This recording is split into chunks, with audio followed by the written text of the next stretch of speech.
southwestern Smith County in central Mississippi, northeastern Covington County in southeastern Mississippi, until 12:15 p.m. Central Daylight Time. At 11:26 a.m. Central Daylight Time, a severe thunderstorm was located over Mize, or 10 miles south of Raleigh, moving southeast at 30 miles per hour.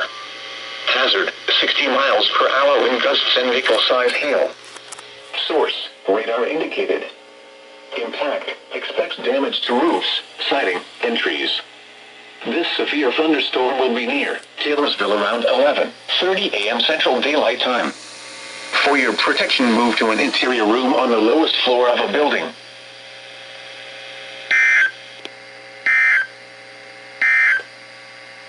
This is NOAA weather.